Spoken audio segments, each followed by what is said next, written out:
Hello mga kapatid, isang magandang gabi po sa inyo lahat. Muli po ito si Pastor Al ng Shepherd Staff. Mga kapatid, pag-usapan po natin na paano ba natin malalaman yung will ng God, yung will ng Lord in every decision that we have.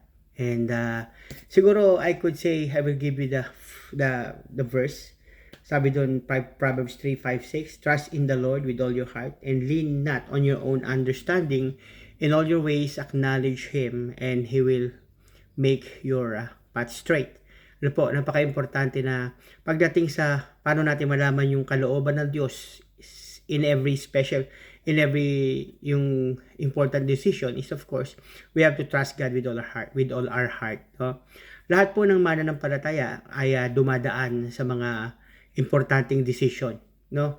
Sa family man yan, sa trabaho, sa ministry, or sa career, or sa finances, or sa relationship, tsaka sa future, no? Ang ayaw po ng Diyos ang kanyang mga anak ay lumakad sa confusion, no? But gusto ng Diyos na magkaroon tayo ng desire na i-guide tayo sa bawat mga sitwasyon na ating haharapin. And of course, God will give us a wisdom. Sabi nga sa James 1:5 na pagkulang tayo sa kaalaman, lumapit tayo sa Diyos.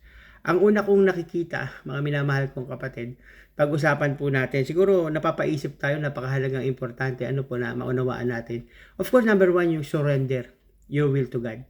No? Napakahalaga na i-surrender natin yung ating will sa Panginoon. Kasi kung talagang gusto natin sumuko sa Diyos at ipagkatiwala sa Kanya, yung ating malaman natin yung mga desisyon na mahalaga kung kalooban ba ng Diyos o hindi, mahalaga i-surrender natin yung will natin sa Diyos. Pero ang problema po mga kapatid, gusto nga ba natin talagang i-surrender sa Diyos o gusto nating malaman kung approve ang Diyos sa ating mga desisyon?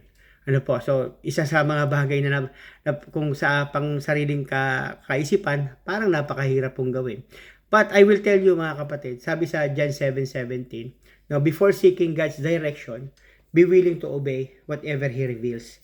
Yun po yung mahalaga, no? Mag-obey tayo kung ano yung gustong i-reveal ng Diyos sa atin. And lagi natin tandaan na God will become clearer when our hearts are surrendered. Nagiging clear yung instruction ng Diyos sa atin para malaman natin kung ito ba ay will ng Lord, kung yung puso natin ay nakasurrender, no? Kaya nga mga kapatid, kung talagang humihingi tayo ng knowledge and wisdom sa Lord, kung talagang kalooban niya ito sa every decision we make, and tanungin natin ating mga sarili, no? Sinisik ba natin yung God's will o sinisik natin yung approval ng ating sariling plano lang, no? Mahalaga po yun.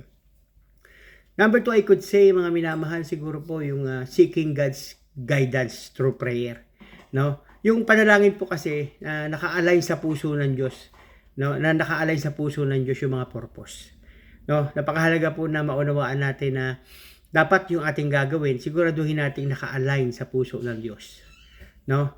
Kaya nga yung nabanggit ko kanina, if anyone hope you lacks of wisdom, let him ask God, no? Tanungin natin ng Diyos. Alam nyo, available po yung wisdom, no? Sa mga may pananampalataya.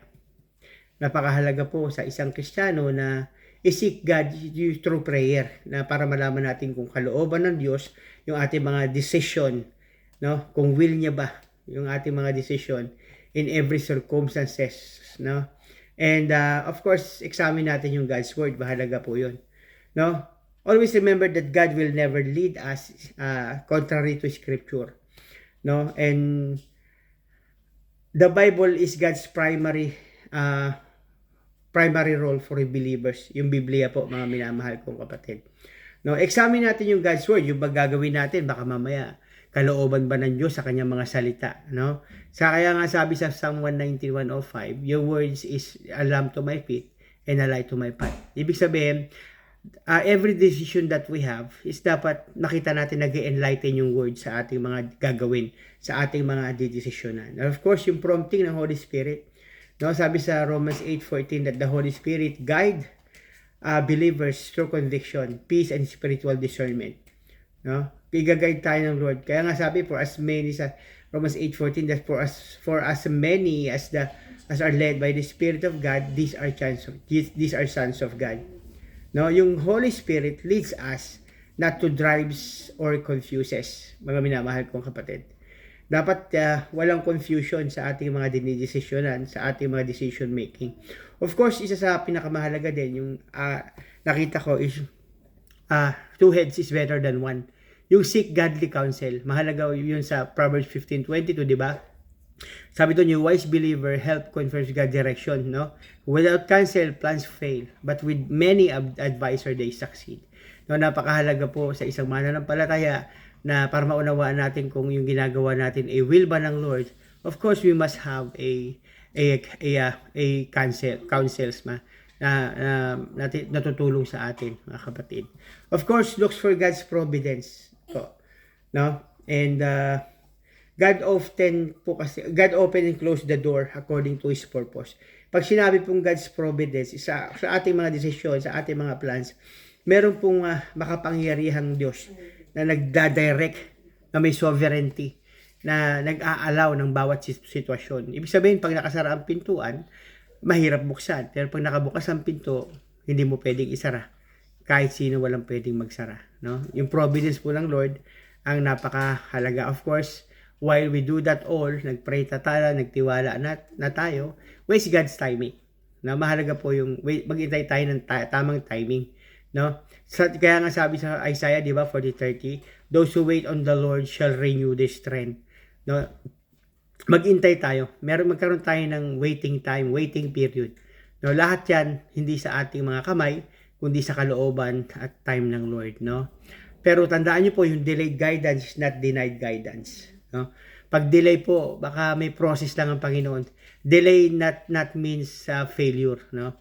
Baka po may plano ang Diyos in every delays.